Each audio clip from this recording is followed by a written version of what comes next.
Meet George Pratt of Altamont, New York, who served in the military. This interview is taking place in his Altamont, New York home on October 7, 2003 at 1:30 in the afternoon. This interview is being conducted by Kenneth and June Hunter. Now, what is your full name and when and where were you born? Well, my full name is easy, George, and I'll give you my middle name. You can do what you want with it. Is Prince, and my last name is Pratt, P-R-A-T-T. And when and where were you born? I was born at Cambridge Hospital in Cambridge, New York, in August the 23rd of 1928. And what did you do before you entered the military service? I didn't have much time to do anything before I entered the military service. I was raised in this town, this village of Schuylerville. I started delivering the Saturday Evening Post and the Ladies' Home Journal when I was about 7 years old. I went to work on a farm across the river from Schuylerville, a farm of a family acquaintance. Oh, I must have been at least 11, and I worked the farm until I was, when I got my working papers at 14. Then I went in the wallpaper mill, and I worked from 3 in the afternoon to 11 at midnight. Went to school during the day, of course. And then in the summertime, I worked the farm in the daytime and the wallpaper mill. And what caused you to leave school to enter the military and what branch? There wasn't any reason for doing anything other than the fact there was a war. And I didn't go because I was overly patriotic. And quite frankly, I don't even know if I knew how to spell patriotic. But I went because I wanted to. It was interesting. I wanted to be a sailor anyway, because I had toyed with the idea, except I was too young, of joining the merchant service. So what had happened, prior to my 16th birthday, I joined because my mother, by the way, this is unimportant, but she was in a hospital and had very little control of what was going on. And my father was deceased. I was probably about 14, maybe a little more. I went in the State Guard, as many of my friends did. We weren't old enough anyway. And then it made it easy to go into the active military, because when they activated the State Guard, in other words, it became the National Guard, I just transferred to the Navy, and that's how I got in the Navy. But I wanted to be in the Navy anyway. Where did you leave to go to basic training? I left from, well, Schuylerville, my hometown, but I think if my memory serves me correctly, we shipped out of Glens Falls, New York, out of the Armory in Glens Falls. And then I went to the Naval training station in Great Lakes. How long was the training there, if you can recall, and what kinds of things did you do? Was it an ordinary day or a long confining time? It was 6 weeks. It wasn't very long. Looking at it from a standpoint of a lifespan, it was very short. And I didn't find it any more difficult than I did working on a farm, except it was regimented and disciplined. And my mother was a regimentarian and a disciplinarian, so I didn't find that too hard either. It was strictly then indoctrinating you into doing what you were told, doing it properly, and getting you physically fit for the next step. That's it in a nutshell. The military, if you're talking about guns and bullets and bombs and all that, they didn't teach anything. Teach you how to shoulder a rifle and march in a parade, but as far as anything other than that, nothing. From there, what kind of schooling did you get to prepare you? I went to a radio school in Bainbridge, I'm trying to remember exactly where, in Bainbridge, Maryland, for a fleet radio operator. And I went from there to a short course in teletype, because that's when teletype was becoming, they were activating teletype in the fleet. And I completed teletype operator, radio operator, and I went immediately into the fleet. It's not a very interesting background, is it? Do they have a lot of fellows going in for the radio training? They didn't have enough, apparently, because even now, it's my understanding that fleet radiomen are in demand. But then it was hard to get ashore. You were not entitled, but you usually try to get ashore 2 years out of every 4 or something like that. But it was hard for a fleet radioman to get ashore because they were in such demand. Now, when you graduated from the school at Bainbridge, did you immediately get a shipboard assignment? No, in Bainbridge, it was a radio school. I went to the teletype school, in San Diego, and then I got immediate assignment. Yeah. What kind of ship did you get assigned to right then? Do you want me to? I went from there to what they call new construction, and it was the USS Saipan, CVL-48 light aircraft carrier. And I stayed on her for, I think, about a year. I lost track of time, obviously. And I went from her to the cruiser Portsmouth, and then to the cruiser Little Rock, and from the cruiser Little Rock to the destroyer Perry, and from the destroyer Perry to the Chilton, which was the Korean. We were up into the Korean War by then. And somebody brought the Chilton home in March or April, I lost track of time, of '53, and that's when my wife and I decided that, because of sea duty then was a different ball of wax. It was a prolonged thing, 2 and 3 years. Long periods of time. It wasn't just the sea duty, the foreign sea duty. You lived on that ship for years at a time, or a ship, not necessarily one ship. Tell us what the ship was like inside. What were your living quarters like? And they were the same on all ships, or at least on the ones I was on. They were usually four, no more than 4 tiered bunks. And if you're lucky, you got the bottom one. If you're unlucky, you got the top one. But if you're prone to not bending down, you wanted the top one. It wasn't bad. You lived out of a locker. You had a minimum amount of clothes. There was a little difference if you're interested. There was the professional sailor who was going to be a sailor whether there was a war or there wasn't going to be a war. I probably was amongst the professional sailors. It was a job, a good job, for me anyway. And for me, like for many others, as I mentioned, I think to you before, it took me out of a cycle where I came from. The cycle where I came from was the farm or the mills.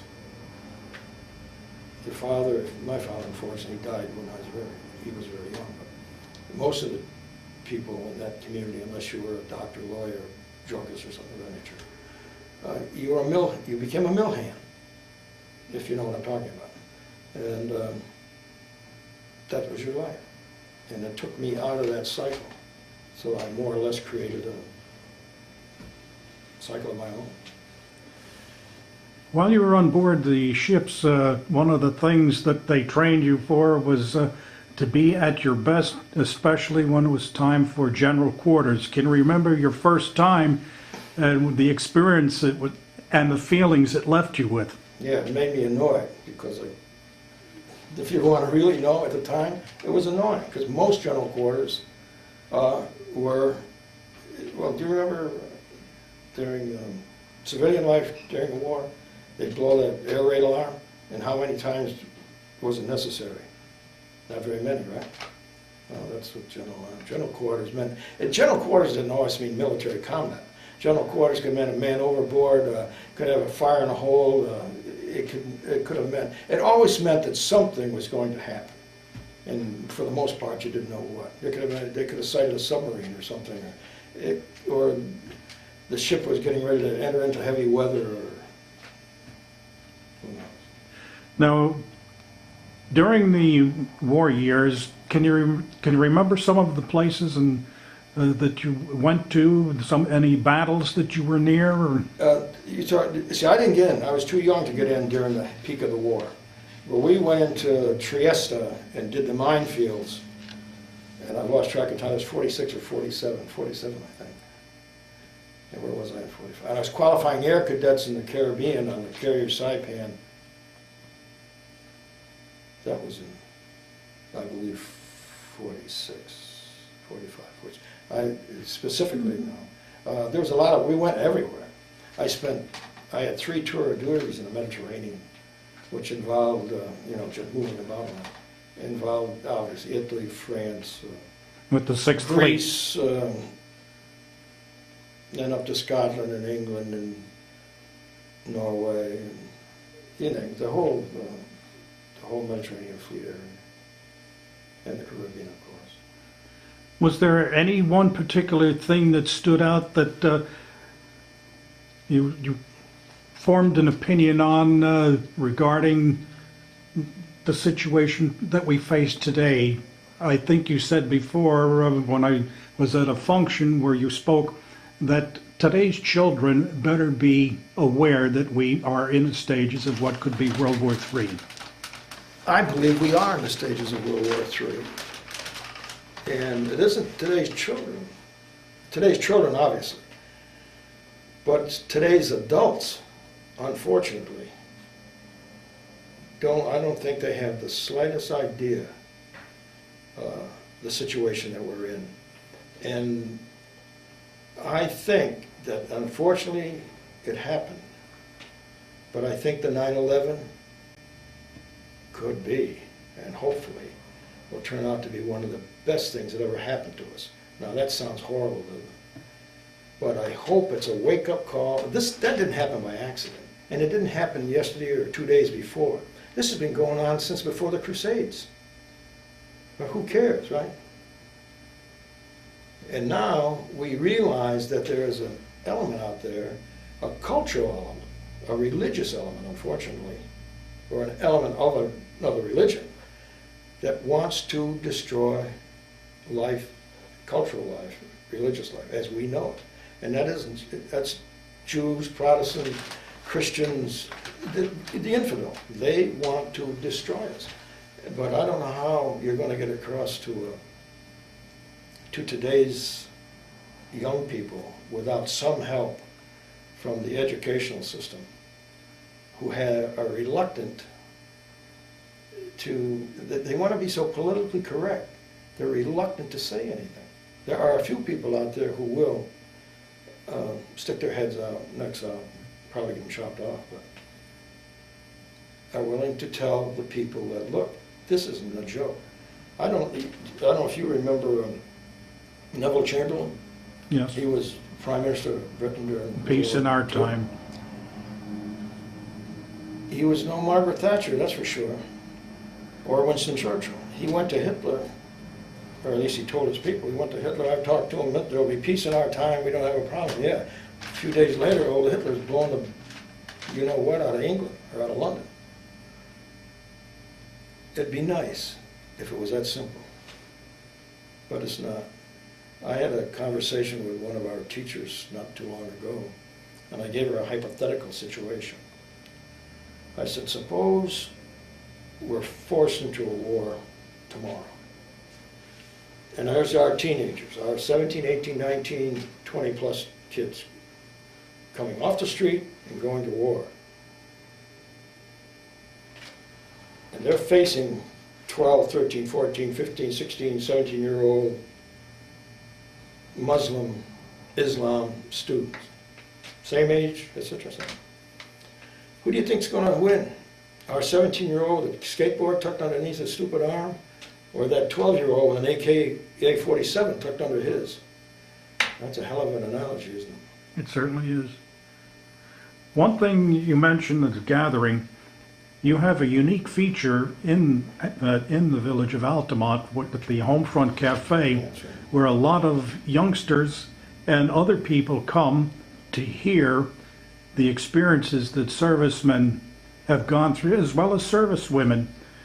What is your assessment of such a function? I think it's a good idea, and I think there should be more of it, but I think we should go along with it, rather than just military veterans telling these young kids of their wartime, and I'm talking about the blood and glory wartime. There's nothing wrong with that, they should, but they should take it one step further, which is why Cindy has me up there. Yeah, this is Cindy Pollard. Cindy Pollard, is to tell these children, yes, we start right from the beginning, war is not good, we don't like it, it's horrible, but there are some plus factors, and there are such things as just wars. I mean, as far as the Bible or as religion is concerned, there is no just war. But how can anyone say the Revolutionary War wasn't just? How can anyone say the Civil War wasn't just? How can anyone say World War II wasn't just?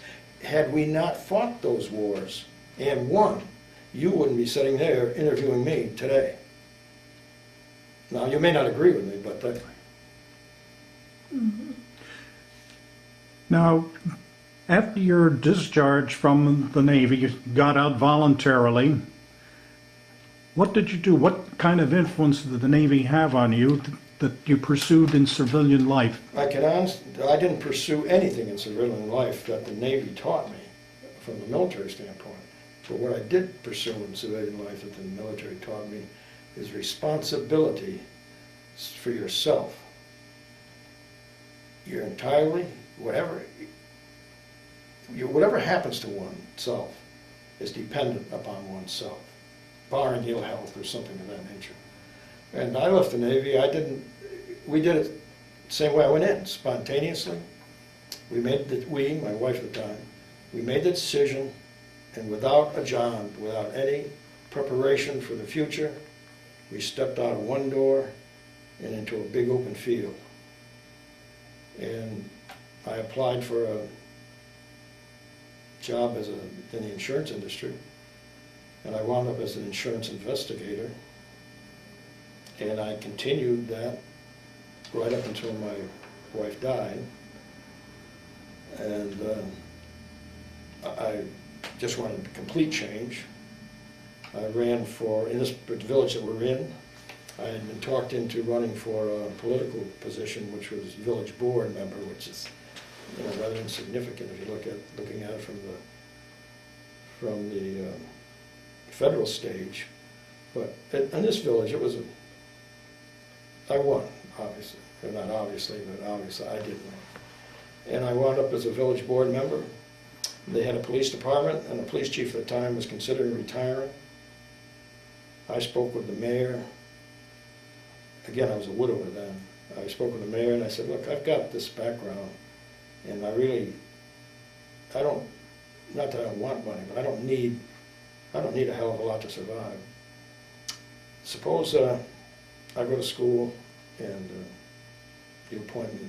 They had approved, of course, and I was appointed chief of police after I completed, police training academy and all that sort of nonsense. And I remained there until 1992. And in the interim, I trained mounted police units. And I had always been involved with farming and horses most of my life anyway. And I had a small horse, where you are at now, I had this small horse ranch. So I broadened that scope. I started buying horses, selling horses, training horses, and a police officer. Then I retired in 1992. I went to Florida. I ran into a gentleman down there who asked me if I wanted to put my riding skills to work, and I said, doing what? He said, you want to be a cowboy? I said, you mean a full-time cowboy? He says, yeah. So from 92 till now, from January to about April, I chase cows all winter, and I come back here and run horses all summer. And they rehired me, by the way, for the police department. Not to be the chief of police, of course, but to reactivate the mounted unit. There's a lot of interest now throughout the country, I imagine, in beefing up the police units with the horse patrol. Oh, there's good reason to. I'll tell you a little story, which you may or may not appreciate. I was asked several years ago, while I was still chief of police, if I would go, and I won't mention the community because there's enough politics involved today, if I would go to a community and speak to their mayor and board about creating a mounted police unit. And this area was large enough, it had cemeteries, parks, etc., etc. So they had the need, and they were getting a lot of vandalism in the cemeteries and in the parks and so on and so forth. So I went and I spoke before the board, and a couple of board members, they weren't too enthusiastic, a waste of money, etc., etc. So back to this analogy thing. I created a scene for them. So darn flies. Anyway, I created a scene for them. It's early in the morning. The sun's just coming up. It's a little foggy. And here's this elderly lady paying respects to her lost husband at his gravesite. Okay? And they just got done telling me that they had enough cops and motorcycles and all that sort of stuff. So I said to them, there's this lady. She's on her knees, she's praying, and she's spending some time with her deceased husband. I said, what do you think she'd rather see or hear? Look off in the distance, maybe 20 or 30 feet away, and see a mounted rider sitting there on his horse? Or listen to some goddamn MTV or ATV come bouncing over the graves, roaring towards her with a uniformed officer on it? It didn't go over too good, but That's interesting. Rather see the horse myself. I did it intentionally, obviously. And what was the reaction then after that? Oh, their action was, as far as that particular story, yeah, sure, but they never did. A They couple of never other did. places around here, I and another gentleman from the Park Police were instrumental in starting mounted units, and Albany happens to be one of them. And they have a big mounted unit today. And we have a smaller mounted unit. I still use the horses here. That's why they had me come back. And we use them for Scottish games. And you're familiar with the Altamont Yes. Fairgrounds. And we use them for the Scottish games, and the commissioner uses me for, 4th of July, Different parades. you know, things of that nature. And It's a great PR thing. Kids love it. And do you find the horses help to deter some? Oh, deter yeah, I some mean, of the crime? it's egotistical too. When you sit there on top of a 1,200-pound animal who's well-trained, yeah, it is. There's a certain thrill on it. Oh, I imagine. Through the years, I imagine you've seen a distinct change in the way people think and act. Is there one thing that really irks you? Well, you know, there's so many things today that irk me. And maybe that's attributable to my age or this time or what, but aside. Most of it is that, and this is a true analogy, up here, the kids, not just here but everywhere, do not have any respect for their parents, let alone their elders. And the ranch that I'm working on in Florida, a 25-year-old man calls me Mr. George. I'm using my first name. Not George, but Mr. George. I don't demand that. But the fact that he does it, and his kids, his children, do it to him and his parents. Maybe it's a limited section of society that still has family upbringing, character, and at least some sort of discipline. I see it a lot. The cowboys that I ride and work with are a culture unto themselves. The community I live in is one of the last, to my knowledge, is the last cow town in Florida. If you're interested, and I hope you are, I suggest you buy a book, or go to the library, called A Land Remembered. And I'm so sure that you'll enjoy it, that if you don't enjoy it, come back to me and I'll buy it from you, because I've always got a place for it. It's an excellent book. And it's a microcosm of what could be, or what should be, I guess. Not necessarily what could, what should. But no, I guess what irks me, see, when you ask me what irks, it irks me because it leads to the other things. That leads to your drugs, it leads to your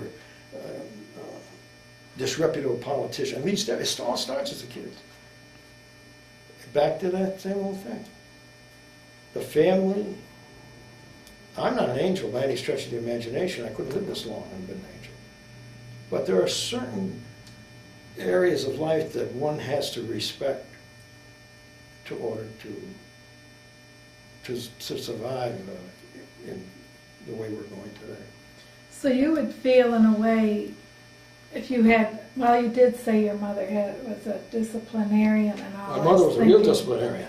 And that probably helped you when you went into the service. It wasn't as difficult for you as some. You know, you're probably right.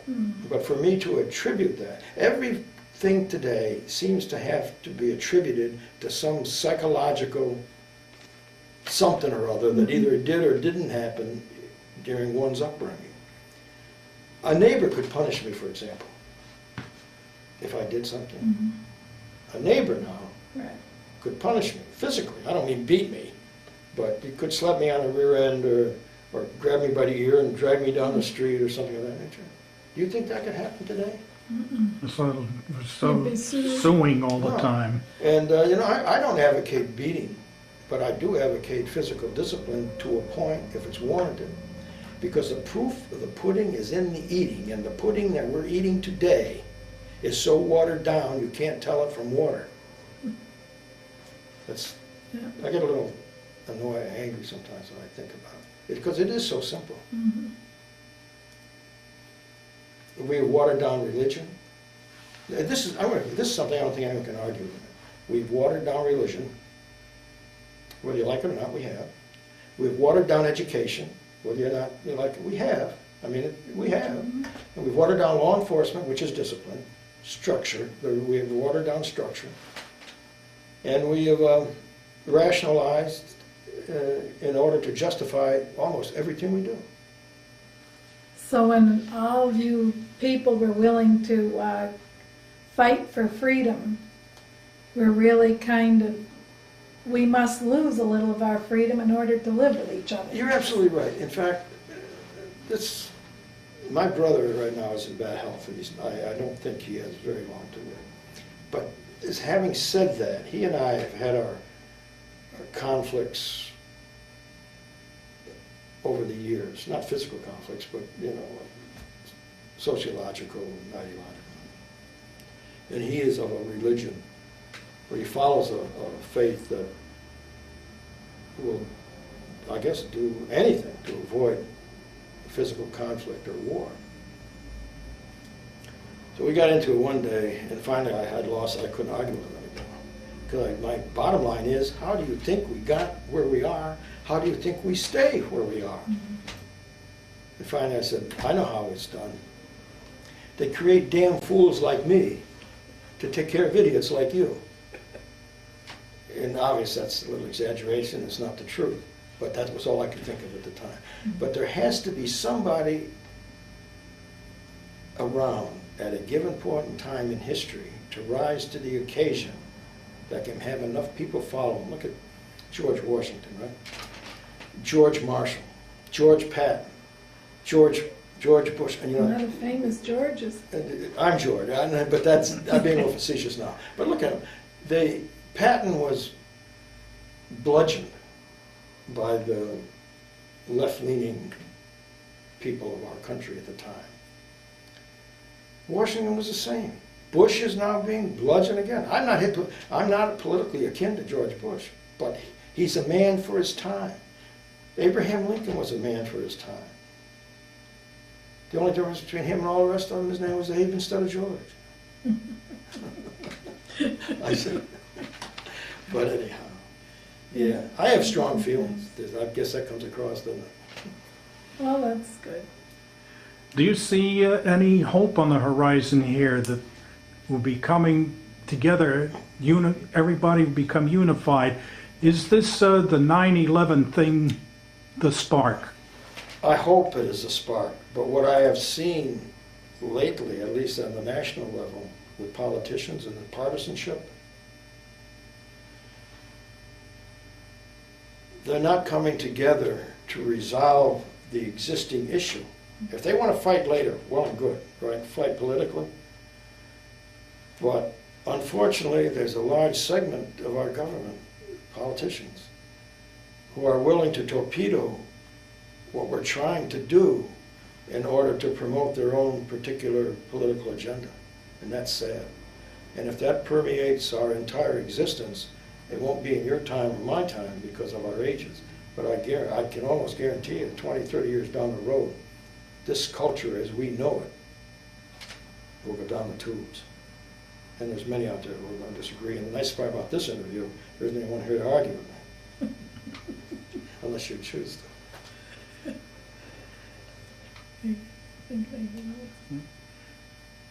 All right. As whatever. Okay, well, thank you very much. It was. I hope you didn't find it too boring. No, I wish that we could all be here in another 40 years to see if your predictions come out, because it was, for me, my father used to talk about things in the future. Well, this is one And time my my mother prediction is wrong. And my mother would tell him quit telling the children all this, and it all ended up that almost everything he predicted has come true, and it's scary. Yes, it is. The thing that just came to mind here in the concluding some moments here, do you think we're right in sending our troops to all these different places here? Are we sacrificing our Well, youth? no, not carte blanche. No. Do I think Iraq was right? I definitely think Iraq was right.